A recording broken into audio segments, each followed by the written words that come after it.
This is Joe David Padron. He spent the last 20 years behind bars for the Mary Street murders. It's a crime that he says he didn't commit. The Innocence Project of Texas is taking his case, and now, following the findings of a local district court judge, he may be released. I sat down with Padron and his family to hear his story in this 6 Investigates exclusive. I never really thought that I could do this. Do almost 21 years. It's been 20 years and 6 months, actually.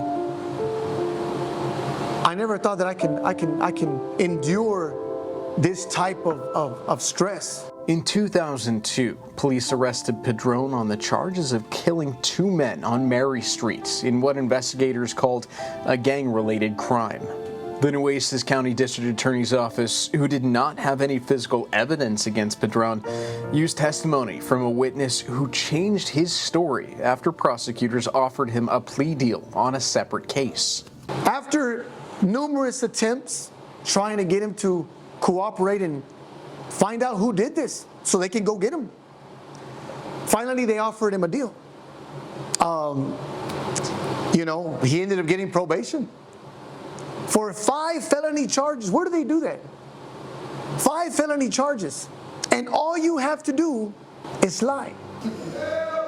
The prosecution also used jailhouse informants who claim that Padron admitted to some involvement in the murders. It's a type of informant that Mike Ware with the Innocence Project of Texas calls misinformants. These are a different kind of witness. Even the legislature recognizes that these kinds of witnesses are treated differently than every other kind of witness because these laws only apply to these kinds of witnesses. That's how dangerous all of them are. These informants were also compensated by the prosecution. Witnesses who testified at our trial, right?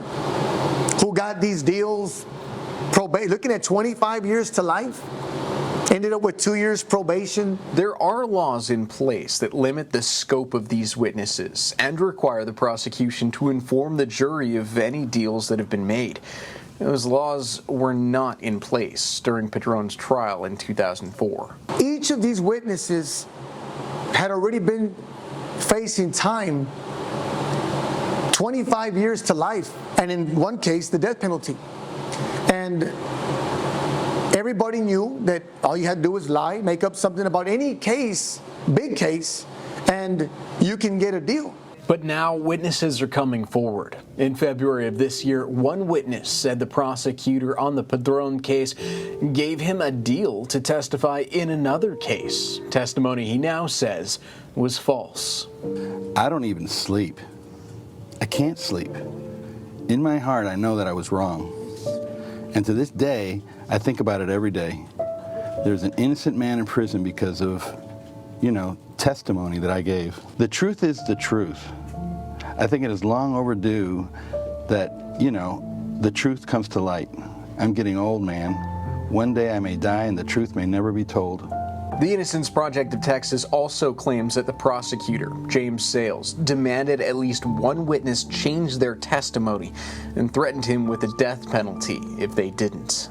Did he make it real clear to you that if you turned it down, that he was going for the death penalty? Yes, sir. We are innocent until proven guilty. Our prosecutors are not supposed to cheat. We're not supposed to rewrite testimony. We're not supposed to say, hey, I'm going to give you this deal if you change the truth. We did reach out to Sales several times over the last few months for comment on these allegations, but have yet to hear back.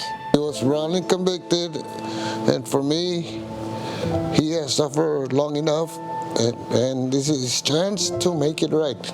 Padron's 20-year prison stays also had an impact on his family, especially his 2 daughters, Samantha and Liberty. I feel like he's missed out on so much, just being with family, missing out on his daughter's life. I mean, my whole life I didn't have him, so it was very hard, 31, and I don't know him either.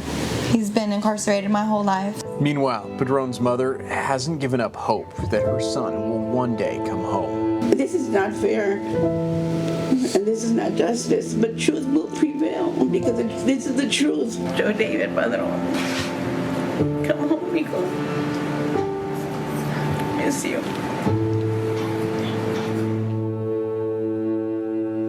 Now, Findings by District Court Judge Ina Klein say that Padron's conviction should be set aside and he should be given a new trial based on the state's use of false testimony. Now, the Court of Criminal Appeals will make the final decision if granted. The Nueces County District Attorney's Office must then decide if it will retry these cases. For 6 Investigates, Brian Hoffman.